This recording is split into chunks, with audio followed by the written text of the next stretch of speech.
All right, National College Football Roundup. Let's talk some coaching extensions. Big names getting some extensions in college football. Jim Harbaugh.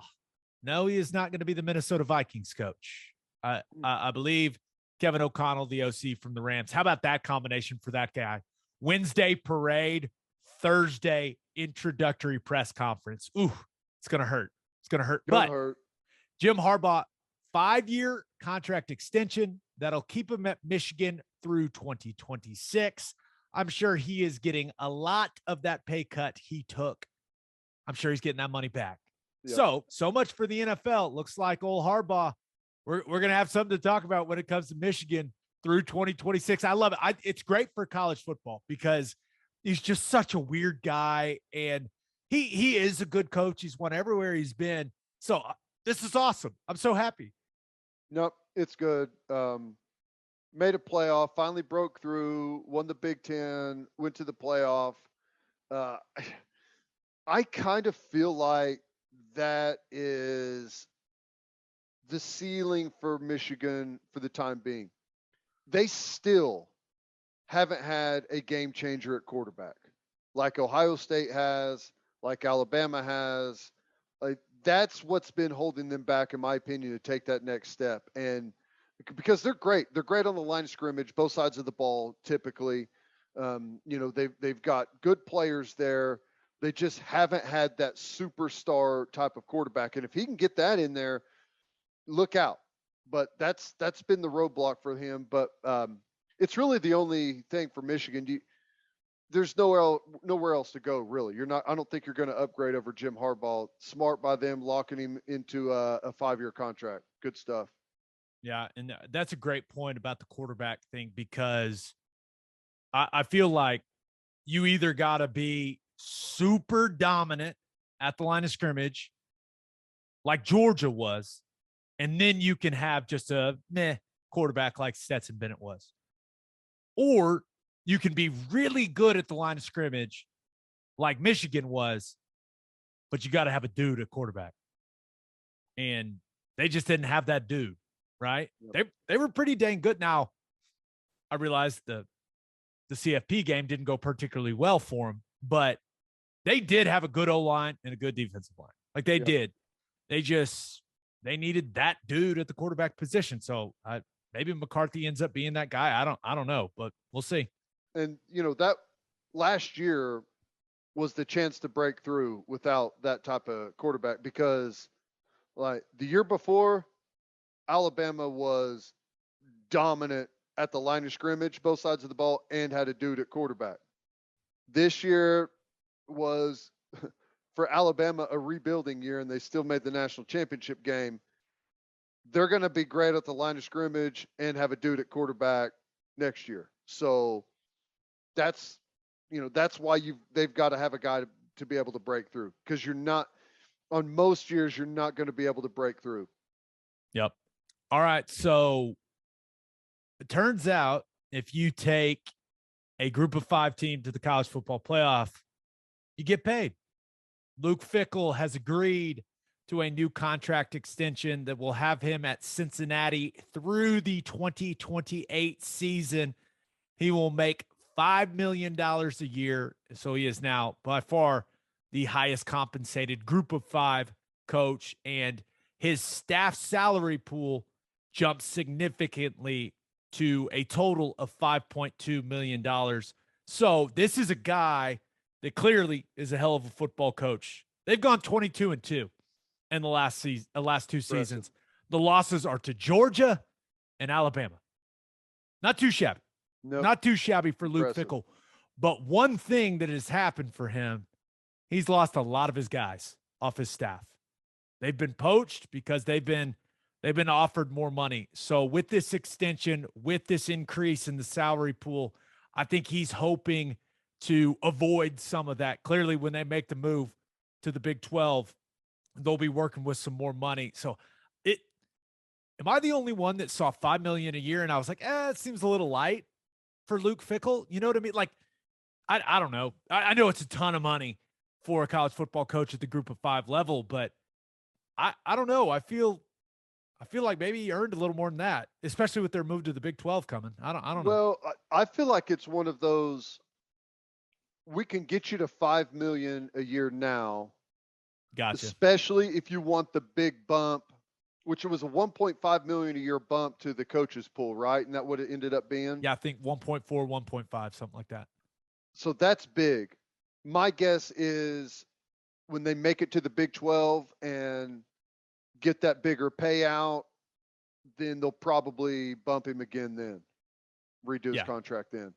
Yeah, because when his extension was announced, they kind of pointed out that Fickell's salary, if he was in the Big 12 now, would only be behind Venables, who is making 7+, and Sark is making like 5.5. So they basically said, hey, Fickell would be the third highest paid Big 12 coach if the Bearcats were in the Big 12 right now. But then Dave Aranda signed a contract extension that will have him at Baylor through the 2029 season.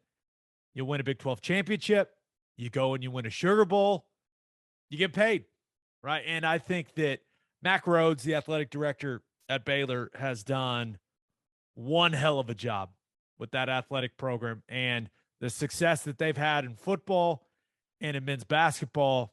They're pumping a lot of money into facilities. And if I had to guess, because remember, Baylor, private school, don't have to disclose the terms, I would guess Aranda's getting somewhere between 7 and 8 million, obviously, a year. I think that they are going to pay him handsomely to stick around in Waco. They were paying Matt Rule a ton before he left to take the Panthers job. I think they're paying Aranda even more. I really do. They've got a new football operations building that they're breaking ground on this summer. Like, once again, there's a lot of things that are going in the right direction in Waco. So this is clearly big for the future of Baylor football. And when you think about OU and Texas departing the Big 12 eventually for the SEC, and it seems like Baylor's set up to be a serious player in the Big 12 conference moving forward once OU and Texas are out. Yep, they need some sustainability here, and locking up Dave Aranda is a big step in that direction. They've done a good job recruiting. I love their schemes offensively and defensively are both excellent. I'm kind of curious how much the loss of Joey McGuire is going to hurt them. I think he was perfect for Baylor in recruiting a lot of the hidden gems of Texas, because he knew the high school coaching group down there so well that there would be guys that were maybe 3 stars where high school coaches are saying, listen, I know he's a 3-star, but I'm telling you, 2 years, this kid's going to be an absolute stud. And they've done a great job at being able to find those guys and uncover them. And they've had some of the best players in the Big 12 offensively and defensively almost every year. And they haven't been anywhere close to like what Oklahoma's been in recruiting.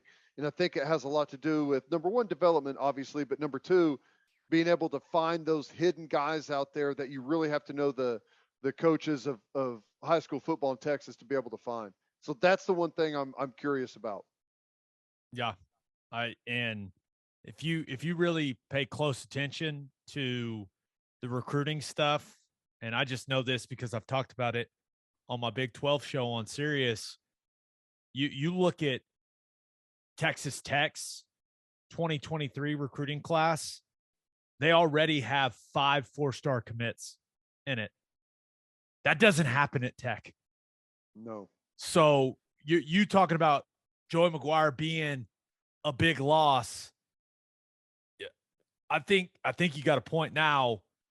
Clearly, you would assume that Baylor could build off that success, right? Build off the Big 12 championship season. That success should be reflected in the 2023 class. And I do think Baylor will continue to be a place that can get a couple of good guys in the portal every year just because of Aranda's reputation defensively, and Grimes, the reputation he has developed offensively. I really think the key for them moving forward, yes, of course, is talent acquisition. They got to hang on to Jeff Grimes. They got to hang on to him. If I'm not so sure if Brian Harsin wouldn't have gotten the boot at Auburn, that Jeff Grimes wasn't going to be the next head coach at Auburn. I think his name was right at the top of the list. So it'll be interesting to see how long they can hold on to him as well. Because I think he's great. He runs my favorite system in all of college football. Nope, I like it. And, you know, it ended up being perfect for him. And, you know, they took a linebacker and made him the top rusher in the Big 12 last year. See what they can do this year. I'm sure they can find someone this year that's going to be excellent as well. Yeah. Yeah. Okay, one other thing that we got to talk about.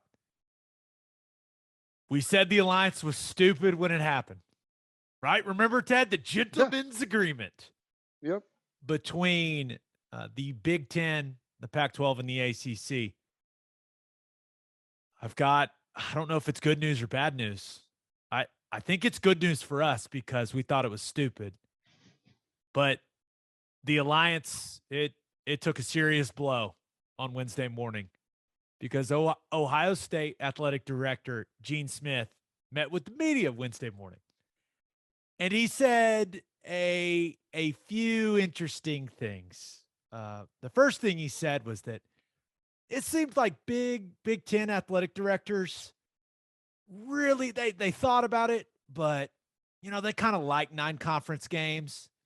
Going to 8, really not something they want to do. And he added on that and said that he doesn't think playing annual games against the ACC and the Pac-12 would be worth playing only 8 Big Ten games and not being able to play big non-conference games, you know, against teams like Oklahoma, Alabama, you know, Notre Dame. He was like, you know, we want to keep playing those teams. We like that. And that has to sting. It's got to sting for their alliance partners in the Pac-12 and the ACC. Yeah, we all knew this was going to happen. Why was the Big Ten ever going to prop up the Pac-12 and the ACC when they didn't need to? It made no sense. They overreacted to OU and Texas going to the SEC, and now they've come to. They're like, wait, what happened? I blacked out. And now they're like, yeah, what the hell were we thinking? Yeah, we're definitely not doing that. That was a stupid thought. Yeah, alliance broken, alliance over. I love it. We all saw this coming.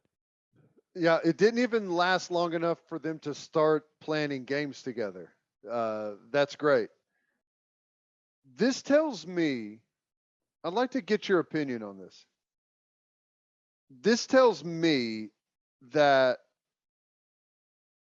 there's about to be an announcement on expanding the playoff. Because I feel like the announcement of the alliance was a pushback against a growing SEC. Like the SEC was, in my opinion, okay with growing because they felt like the playoff was going to expand, right? And that's why Oklahoma and Texas would be okay going to the SEC, because if we're going to 8 or 12 and we're going to a harder conference, we still have a good chance of making the playoff. And everyone else saw that and started pushing back on the expansion, right? Well, we're not sure that's what we want to do. ACC was dead set against it because they know if there is an expansion, they got a good chance of losing some of their top schools as well. So what do? Let's put together an alliance to show some strength, some solidarity between us. And whenever that falls apart this quickly, I have a feeling that there's ground has been made in the push towards an expanded playoff. Gene Smith talked about CFP expansion and basically said he thinks it's going to happen, thinks it's going to expand to 12. He said he'll be surprised if it doesn't. He just doesn't know when it will happen. And he kind of cited that he think there will be multiple television partners that will want in on the bidding and when it expands, and that maybe it'll get bid out similar to how the NFL playoffs do. I don't know when it's coming. We all know it is coming, but RIP to the Alliance, man. George Kliavkoff, that new Pac-12 commissioner, he's got to be so sad hearing this. Just a reminder, media partners are going to pay the Big Ten a ton of money because the Big Ten gets great ratings, right? And I believe they're renegotiating their TV deal at the end of the year. And the reports, I saw it from Sports Business Journal. The report is they will get $1 billion a year. Woo. Wow. I think it's 440 right now that they're getting, and they expect them to get double. They said it is definitely within the realm of possibility. $1 billion per year for the Big Ten TV deal. And the Pac-12's not getting that. They're certainly not getting anything close to that if they're not scheduling a bunch of games with their alliance buddies in the Big Ten that do huge numbers because they have massive alumni bases and they've been around for forever. So it's almost like the Big Ten realized they really don't need the Pac-12 at all because those people really don't care about football. It's kind of interesting. McKenzie Milton should take a look at that and realize that, wow, maybe it's not so bad to go play football in the Midwest. It's not a bunch of shanty towns in the middle of nowhere. There's actually some massive college football fan bases. Interesting. Who'd have thunk it? I will say this. When you see that the Big Ten is about to make $1 billion a year off their TV deal, when you know that and you know that it is coming, I do not want to hear you complain about players making money off NIL deals.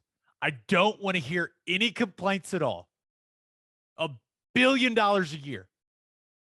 The money's out there, people. I'm just saying. Whew. It's a lot billion of cash. with the B, baby. Yeah. Big time.